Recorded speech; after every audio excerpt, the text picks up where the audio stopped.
재생산 지수가 전국 모든 권역에서 1을 넘어서 4차 유행 우려가 커지고 있습니다. 식당과 카페 등을 제외한 다중이용시설에서 음식 섭취가 금지되는 등 방역 수칙도 강화됐습니다. 4.7 재보궐선거를 이틀 앞두고 여야는 막판 지지층 결집에 총력을 기울였습니다. 박영선, 오세훈 두 서울시장 후보는 마지막 토론회에서 내곡동 땅 의혹과 부동산 공약 등을 놓고 열띤 공방을 벌였습니다.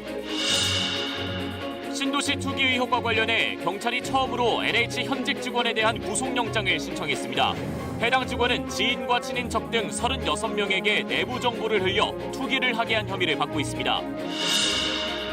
갓 태어난 수컷 병아리를 분쇄하거나 마취 없이 돼지를 거세하는 등 동물들이 잔혹한 환경에서 사육되고 있습니다. 축산업계는 비용 등의 이유로 불가피하다는 입장이지만 동물복지 선진국에서는 법으로 규제하고 있습니다. 서울 노원구 세부녀 살해 혐의로 구속된 25살 김태현의 신상이 공개됐습니다. 경찰은 김태현이 미리 흉기를 준비하는 등 범행을 치밀하게 계획했으며 잔인한 범죄로 사회 불안을 일으켰다고 밝혔습니다.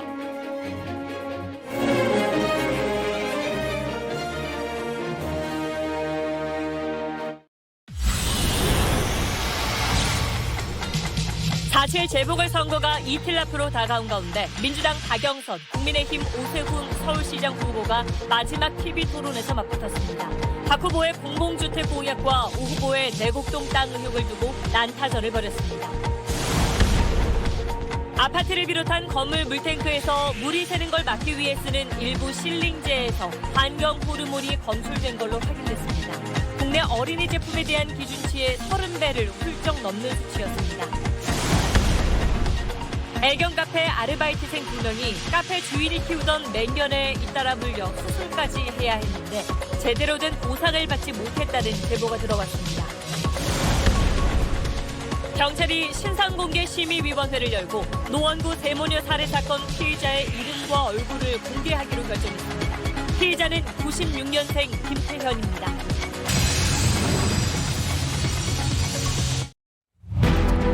4.7 재보궐선거를 이틀 앞두고 더불어민주당 박영선, 국민의힘 오세훈 후보가 오늘 마지막 토론회에서 내곡동 땅 의혹과 부동산 정책 등을 놓고 치열한 공방을 벌였습니다.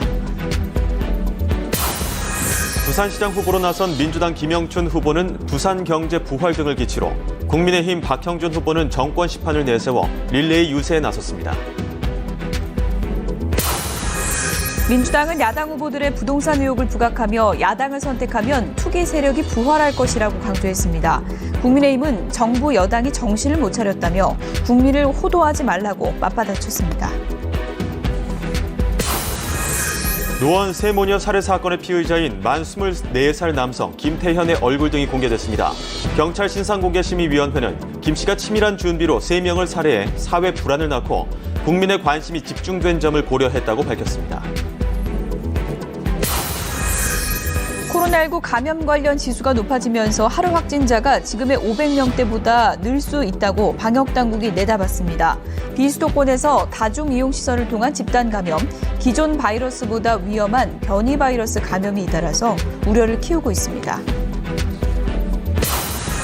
국방부가 군부대와 군공항 이전 사업 등 군 내부 정보를 부동산 투기에 악용한 사례가 있는지 자체 전수조사를 벌여 대상자 수천 명을 추렸습니다.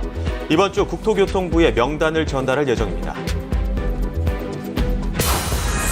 영화 미나리로 잇따른 수상 소식을 알리고 있는 배우 윤여정 씨가 아카데미 수상 여부를 가늠해 볼 수 있는 미국 배우조합 여우조연상을 받아서 아카데미상 기대감을 더 높였습니다.